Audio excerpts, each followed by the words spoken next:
Good evening. First at 6 o'clock, Mystikal, a well-known rapper on the wrong side of the law tonight. His third arrest over the past 2 decades. Things have just gone from bad to worse to an absolute shit show for Mystikal, one of hip-hop's biggest rappers of the early 2000s. The rapper has been in and out of assault cases twice, and he has defeated them each time, even when he was facing a life sentence. But luck might have run out on him this third time, because one of Mystikal's victims just revealed details in court that might see him spend the rest of his life behind bars. So is this the end? Are we witnessing the complete self-destruction of a legacy artist in real time? And if we are, how did he get here? I'm asking, how did Mystikal destroy his own self? Prayers before assault. 51-year-old Michael Tyler, also known as Mystikal, was arrested on multiple charges, including first-degree rape and domestic abuse battery. On the 30th of July, 2022, at Mystikal's Prairieville, Louisiana home, a woman was assaulted in the most confusing way imaginable. The victim, who was Mystikal's longtime baby mama, claimed that the incident was triggered by a dispute over money. Mystikal allegedly became enraged after accusing the woman of taking money from him, which led to a violent altercation. The tension between Mystikal and the victim escalated rapidly. Witnesses reported hearing loud shouting and objects being thrown within the confines of the home. The situation quickly turned physical, as Mystikal allegedly punched the woman, choked her, and even pulled out her hair. The victim was left bruised, battered, and terrified. But the horror didn't end there. Mystikal, in a disturbing display of control and dominance, allegedly prevented the woman from leaving the premises. He confiscated her keys and cell phone, leaving her trapped and helpless. The victim begged Mystikal to let her go, but Mystikal didn't listen. Then, in a shocking turn of events, Mystikal's rage seemed to reduce for a moment. Then it was replaced by remorse. Then it was followed up by a twisted sense of spirituality. The victim revealed in court how Mystikal, in an attempt to cleanse her off bad spirits, prayed with her. He even sprinkled alcohol on her face to wash away those bad spirits. Then Mystikal forced the victim onto a bed, overpowering her before proceeding to sexually assault her, violating her in the most intimate and degrading manner imaginable. After the assault, the victim managed to escape. She went straight to the hospital. They did this kit thing to gather all the evidence like they do in these situations. The doctors there said her injuries matched what she told them about being assaulted. And get this, when the detectives looked into it, they found some of her hair and a broken fingernail at Mystikal's place. Mystikal was arrested the very next day on July 31st and initially charged with 2 misdemeanors: simple criminal damage to property and false imprisonment. However, as the investigation unfolded, 3 more felony charges were added, including domestic abuse battery by strangulation, simple robbery, and first-degree. The gravity of the allegations against Mystikal cannot be understated, but this is not the first time he has faced accusations of sexual assault. In 2003, he pleaded guilty to sexual battery and extortion in connection to the rape of his former hairstylist. He served 6 years in prison before being released in 2010. 2 years later, he faced further legal troubles when he violated his probation in connection to the same case, resulting in a 2-month stint behind bars. It was Mystikal's troubled past that cast a dark shadow over the current allegations, raising questions about his behavior and the safety of those around him, especially because his attorney was seeking bail on his behalf. His attorney maintained his client's innocence, stating that there had never been any suggestion of domestic violence between Mystikal and the victim. Now, bear in mind that the charges against Mystikal carry severe legal consequences. If found guilty of first-degree, he could face a lengthy prison sentence. In Louisiana, first-degree is a serious felony offense that can result in life imprisonment without the possibility of parole. The other charges, including domestic abuse battery by strangulation and simple robbery, also carry significant penalties. Ultimately, Mystikal was denied bond, and his attorney expressed disappointment with the judge's decision to deny bond. He argued that there had never been any suggestion of domestic violence between Mystikal and the victim, and that he believed Mystikal wasn't capable of further harm. But how true is this? We might have glazed over the incident that happened back in 2002 and 2003,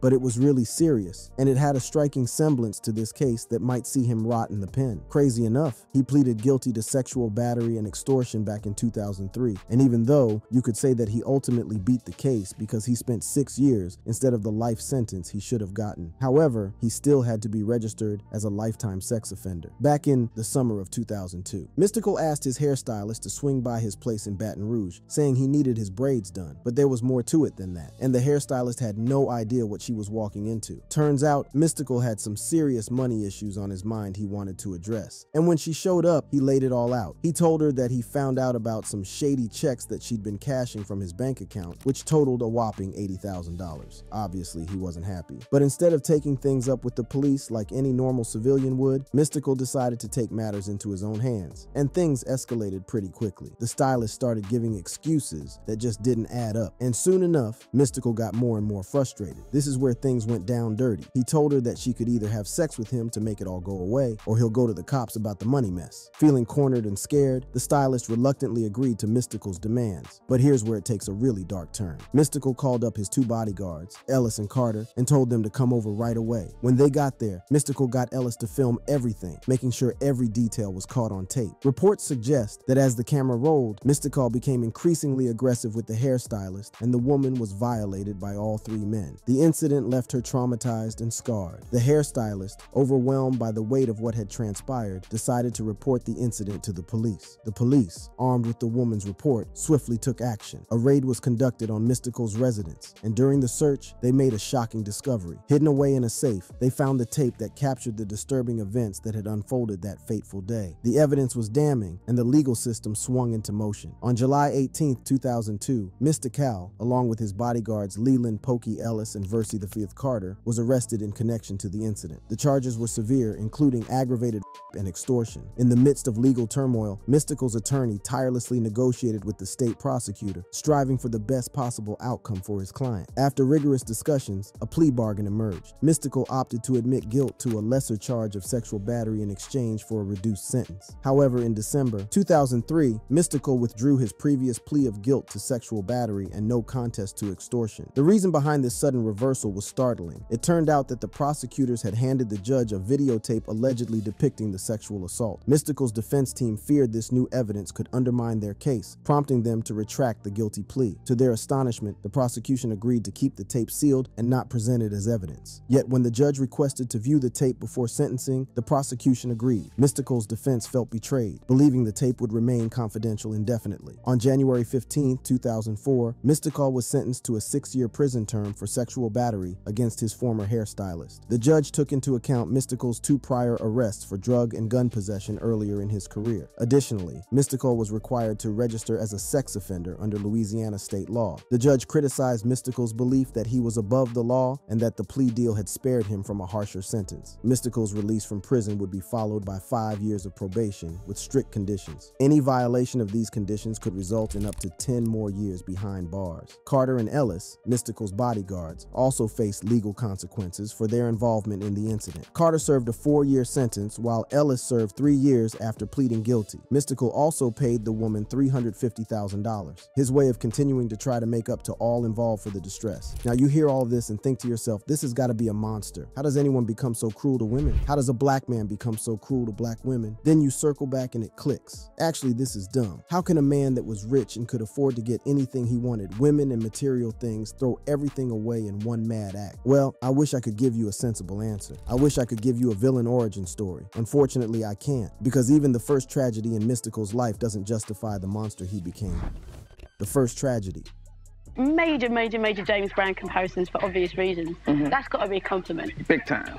You know, my mom was a big-time James Brown, you know what I'm saying, fan, so. Mystikal's mom was a single mother, and that's because Mystikal's father died when he was just 7. Mystikal was born Michael Tyler in the vibrant city of New Orleans, Louisiana, which everyone knows has a rich musical heritage. Mystikal himself has often mentioned how growing up in New Orleans shaped his musical style. The city of New Orleans gave him a different rhythm and inspired in him a different style of music. But beyond the music scene, he appreciated other aspects of his hometown. In an interview with XXL, he explained, "New Orleans is different from everywhere. We didn't have gangs like in California, so you didn't have to worry about all that." He likened his upbringing to The Cosby Show without all the money acknowledging the poverty around him, but also how his mom shielded him from its harsh realities. She didn't let him know how poor they were, so he never really felt it. Despite growing up in the 12th Ward, one of New Orleans' most impoverished and violent areas, Mystikal was fortunate. Many kids in his neighborhood turned to selling drugs for income, but Mystikal's mother, Marie Tyler, a single parent, along with their large extended family, ensured a different path for Mystikal and his 2 siblings, Michelle and Maurice. They surrounded the children with love and support, emphasizing the importance of excelling in school, attending church regularly, and steering clear of crime. Now you see why this doesn't fit the mold of the kind of man Mystikal would become. Even though Mystikal had been rapping on the side for a minute, he really got a wake-up call about the skills needed to spit bars when he was in high school. One day, this other rapper stepped to him in the hallway, talking about how he could outshine Mystikal. And you know what? He did. That was the hard and fast moment that that Mystikal realized that besides just telling a story, rapping also meant you had to flex and show off to grab attention. Rapping was also about clout. So right after that, Mystikal started crushing all the other MCs in his neighborhood with his theatrics as well as his rhymes. I wanted a certain reaction. If you laugh, that's like a woo to me because I done said something hard. That's why I evolved into such a live performer. This was what Mystikal would later tell Jive Records. Now,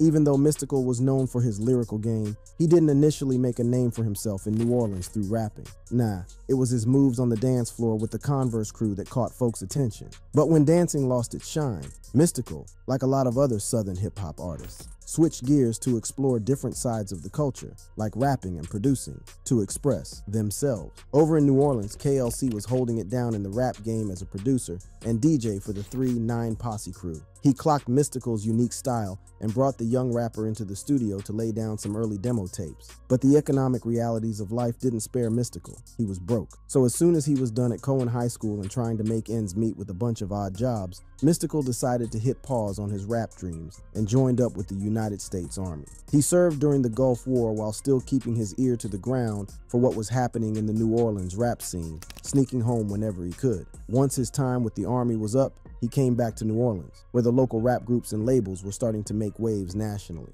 Mystikal saw a chance to turn his old hobby into a real career and wasted no time calling up KLC for a hand. Now, KLC was juggling a bunch of other hip-hop acts, but he was down to help Mystikal out. He promised to produce an album for the aspiring rapper after wrapping up projects with 9 Posse and Lil Slim, who was going by Soulja Slim by then. But Mystikal was a little too eager to make moves. He didn't want to wait around, so he ended up signing with another local label called Big Boy Records. In early 1995, he dropped his self-titled debut, but he didn't get the love he was hoping for from the hometown crowd. See, at that time, a new sound called bounce was blowing up the New Orleans scene. I had to compete with the bounce artist popularity that was going on in New Orleans, Mystikal said. It was difficult for him to get people to listen to his music, but that didn't stop him from trying. Before long, folks in the neighborhood started paying attention to Mystikal, and their backing scored him a distribution deal with Jive Records out in New York. They re-released his debut album, adding in some extra tracks, and dropped it as The Mind of Mystikal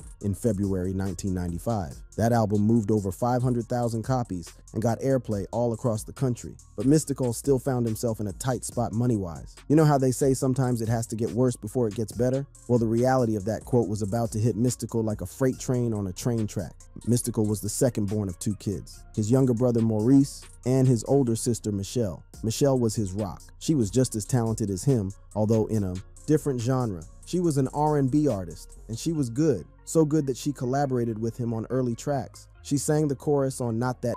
And when Mystikal was signed to Jive Records, she also got signed as an R&B artist. They were meant to take over the world together and pull their family out of poverty. But then, their plans hit the mud when Michelle got murdered. In an interview with Vlad TV, Mystikal would reveal that he found his sister dead in their house with 16 stab wounds. I found her. Thank God it was me and not my little brother, not my mom or somebody like that.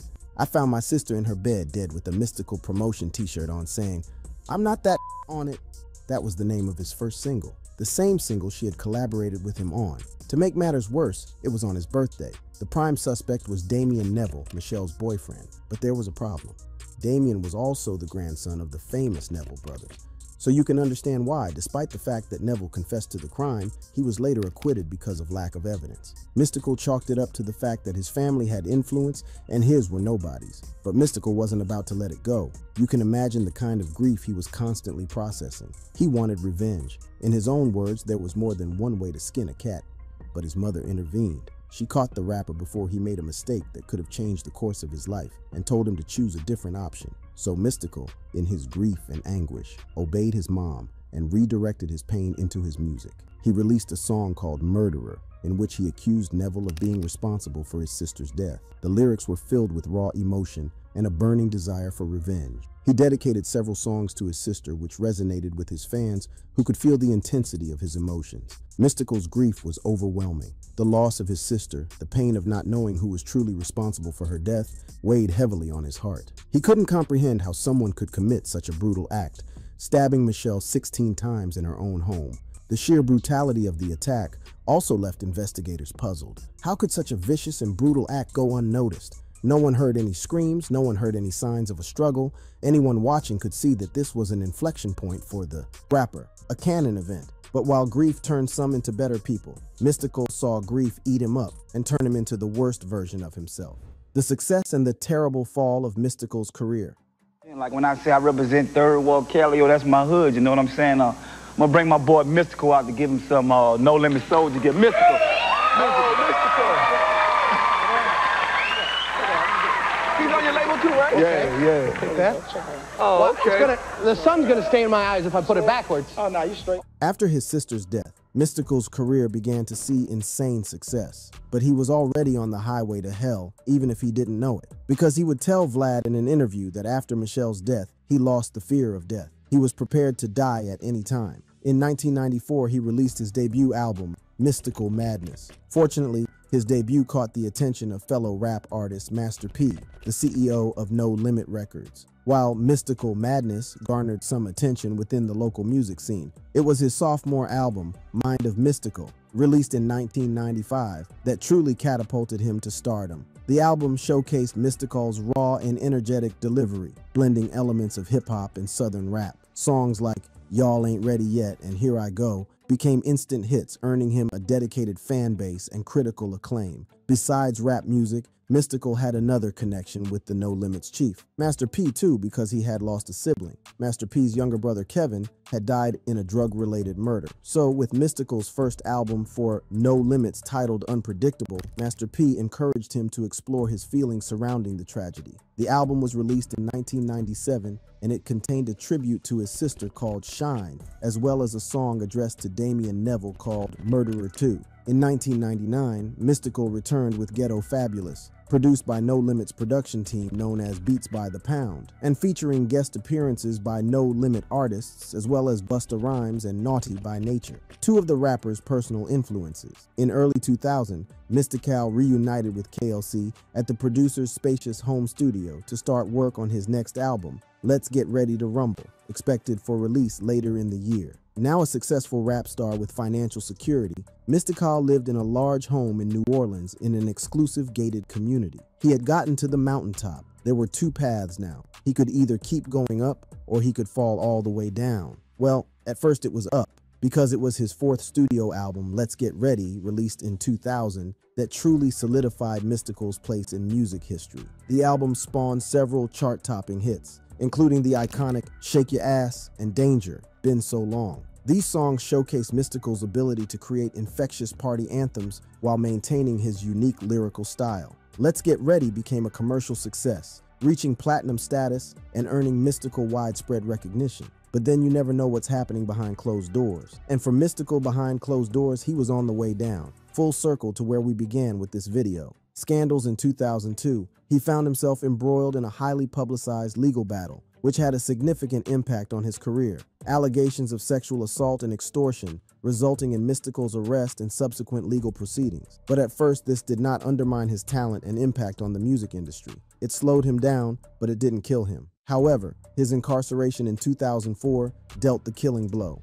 6 years behind bars. In the years behind bars, Mystikal faced two separate incidents that would further tarnish his reputation and land him back in the legal spotlight. The first incident involved his failure to file tax returns for the years 1998 and 1999. It was revealed that Mystikal had failed to fulfill his legal obligation of filing tax returns for the years 1998 and 1999. These charges were considered misdemeanors, but they still carried significant consequences. The court allowed Mystikal to serve his 1-year federal sentence concurrently with his 6-year state sentence for the previous sexual battery conviction. This decision denied him parole rights that he would have otherwise been eligible for after 2006. But then he served his time, and by 2010, he got out. What would you say was the lowest point in your career compared to the highest point in your career? The lowest point of my career, definitely, well, besides the death of my sister, was being incarcerated for 6 years. Looking at BET, looking at MTV, can't participate. After his release from prison, Mystikal hoped to put his troubled past behind him and focus on rebuilding his career. However, fate had other plans, and Mystikal found himself entangled in legal troubles once again. In February 2012, he found himself at the center of a heated argument with his domestic partner. The details of the argument are not public, but the intensity of the situation escalated to the point where Mystikal was arrested and charged with domestic abuse battery. The incident left Mystikal detained for 9 days before being released on bail. However, his legal troubles were far from over. In April 2012, Mystikal faced further repercussions for violating the terms of his probation. As a result, he was sentenced to 3 months in jail with credit given for the 9 days he had already served. Mystikal began serving his sentence on May 14, 2012, at the East Baton Rouge Parish Jail. This period of confinement reduced his total sentence to 81 days. It was a challenging time for Mystikal, who had hoped to leave his past behind and focus on his music career. These subsequent legal troubles further complicated Mystikal's journey to redemption. Despite these setbacks, Mystikal remained determined to move forward. However, the road to redemption would prove to be a rocky one. Mystikal's legal troubles had taken a toll on his public image, and the media scrutiny surrounding his personal life and past actions intensified. The once beloved rapper now faced an uphill battle to regain the trust of his fans and the music industry. As the years passed, Mystikal's popularity waned, and he faced an uphill battle to reclaim his former success. However, he remained resilient, believing that his talent and music would ultimately prevail. Everything he went through, all of that drama and that madness is what has led Mystikal to where he is today. A 54-year-old man addicted to a destructive lifestyle that has eaten him up. And now, with the reality of a life sentence hanging over him, no one needs to wonder how Mystikal destroyed his own self.